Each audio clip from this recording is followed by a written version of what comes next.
Hello and welcome back to No Quarter Crusade. I'm your host Uxie, and today we are going to be viewing a video of a little bit of an English lesson. We'll let the professor take it away. Some people will call those, will identify that as gay Christians. That's what they will call themselves. You don't have a problem with that. I have a big problem with that. You do have a big problem with that. And I'll tell you why. Okay. Well, I'm an English professor, of course.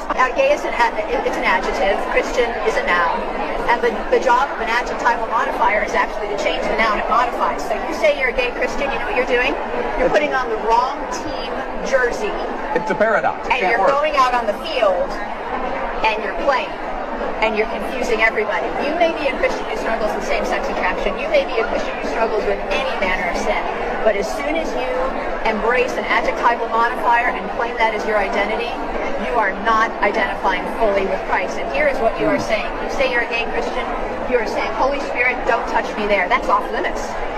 That's my identity. So, looks like the professor has pretty much done her work very well and very concisely. And you can always kind of rely on good old-fashioned English. If you're going to be honest with yourself, you're going to have to get your definitions right. I agree with this point entirely. And another thing that I wanted to address, especially that no one ever talks about, which I find really frustrating, is that we have sort of a proprietary definition of the word racism that changes a lot.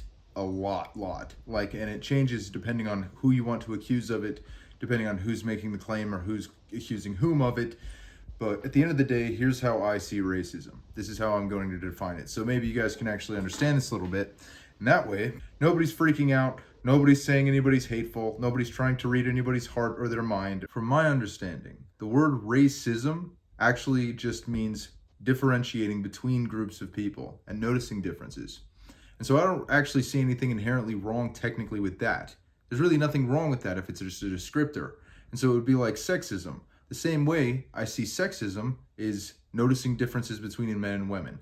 And I think if we could get back to this definition, which I think we all used to hold actually once upon a time before everybody got insane, but I think if we could go back to actually holding these definitions and we could all agree commonly, that's what this is. Now, if you want to talk about racial hatred, that's a modifier. So that changes the word. So that's evil because you're not supposed to be treating people differently depending on what their race is. If you hate someone because of their race, that's evil. But noticing that someone is different because of their race, I see no problem with that at all. In fact, we do it all the time.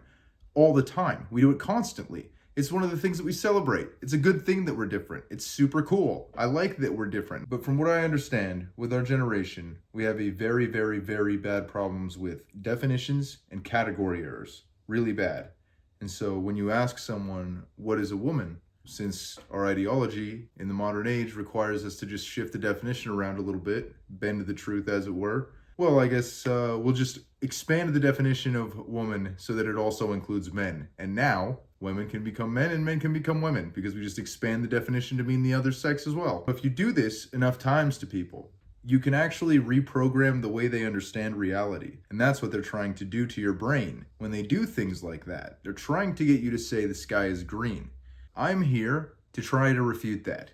And so I hope you guys will join me through this channel and through liking and subscribing, sharing, commenting, and doing all of those things that you should be doing. So thank you very much for tuning in this time around. I appreciate all of my viewers and all of my subscribers and everybody who's been supporting me. God bless you all. Seriously, I can't thank you enough. So that'll be it for No Quarter Crusade. Signing off.